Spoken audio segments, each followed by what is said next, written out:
A week and a half later, and patch 8 is out. Definitely shocking that Sultan made the controversial decision to remove Assassin altogether, but hey, I personally am in full support of this change. Okay, yeah, that didn't really happen, but honestly, some of the class changes are so massive that it really has transformed the way you play Assassin. The biggest reason for this is because of the overhaul for Vanish. Vanish is no longer a spell and rather an upgrade found on the ability tree. Now, when you cast right, you have a new spell called Dash, which functions similarly to the old Vanish, but without the invisibility, jump height, speed, or damage boost, or any of the things that made Vanish good really, so yeah, basically it's now just a worse charge. You can get some of these buffs back through upgrades on the ability tree, but they are less accessible and frequent compared to 1.20. Now, of course, without the ability to vanish, or at the very least, the ability to vanish as frequently, Assassin plays less like a sneaky spy and more like a baby warrior. In terms of PvP, this is great, because now when you duel Assassins, they actually have to fight instead of running away like a little bitch. But for PvE, this Vanish change seems to fundamentally go against the class role of Assassin. I get that 1.20 Vanish was busted in the majority of contexts, but I feel like it should have just been nerfed rather than moved to the ability tree with a 5-second cooldown. Now, this review has started out a little bit negative, but that's not to say I don't enjoy some of the other class changes implemented. Smoke Bomb now has, well, an actual smoke bomb for the model instead of an egg, which is a cool change. Going off that, pretty much all the new visuals for the spells look great. Gameplay-wise, Assassin definitely feels nerfed, but I suspect this is really due to the general defense nerf, more so than anything too specific for Assassin. In short, I don't love the Vanish change, but I'm pretty satisfied with everything else. With my Bring Back Vanish spiel now out of the way, let's go into the part of this patch I genuinely like, the new archetypes. Shadestepper is the archetype most similar to pre-2.0 Assassin, and like I've stated before, I think it's good to have at least one of the archetypes remain similar to the class's base design. Now the subtext suggests that Assassin is a glass cannon with high risk, but to be honest, I really don't think this is an accurate description of the archetype. After playing it for a little bit, I'd say a more fitting description would be single target timing.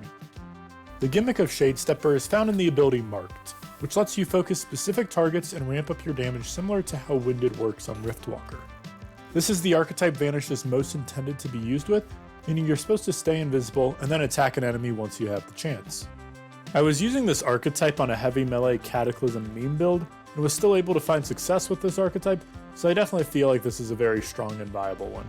Now, would I recommend using this on meme builds? No. But this definitely works well with tanky, high damage Thunder and Earth builds.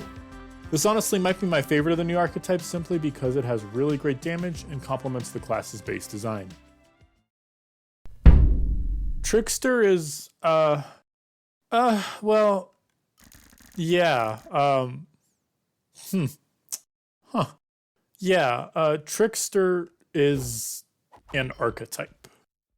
It's probably the most outlandish archetype yet and is either extremely goofy or extremely unsettling, maybe a bit of both.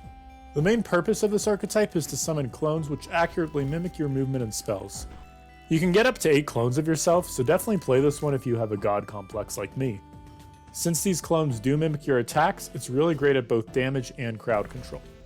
The clones have a 20-second cooldown, but they hang around until they die, meaning as long as you're good at avoiding damage, you can always have a mini army with you.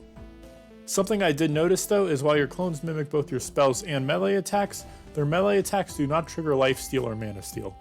I'm not sure if this is a bug, and honestly, it's not a huge loss, but I wanted to point it out anyways. This archetype also feels balanced and viable again, so no real complaints from me, other than the absurd amount of particles and server lag. But yeah, still a fun one. Acrobat is the final archetype introduced, and yet again, one I really like. It seems Assassin has the most consistently enjoyable archetypes thus far. Acrobat is quite similar to Battle Monk, but with far more mobility options. With Hop you have a double jump kinda like Bow Guy from that one game. You also have wall jump, which honestly isn't that useful unless you're in between 2 perfectly straight pillars. And then lastly, you got the ability Fighting Reflexes, which lets you avoid fall damage by holding shift. Or at least that's what the ability says. It seems a bit inconsistent at the moment, but hopefully that will get changed in the future. This archetype is definitely designed around spell spam, so if getting carpal tunnel syndrome is your thing, well, this is the archetype for you. I particularly like this version of Spin Attack, which launches you forward to enemies and then launches you back once the spell is finished. pretty much all the spells reward you for pulling off combos, which definitely helps keep an active gameplay loop going. So, that's the patch all summed up. It's a bit of a mixed bag, because while I really dislike the Vanish changes as I think it goes against the base design of Assassin, the archetypes for Assassin are all really fun and balanced, arguably more so than any of the other classes. Now all we have left is Shaman. Shaman is definitely the one class I've been anticipating the most, and considering Shaman is my most played class, I really want its 2.0 changes to be worthwhile. But until then, I guess I'll just have to keep my fingers crossed. Thanks for the support, and see you in the next one.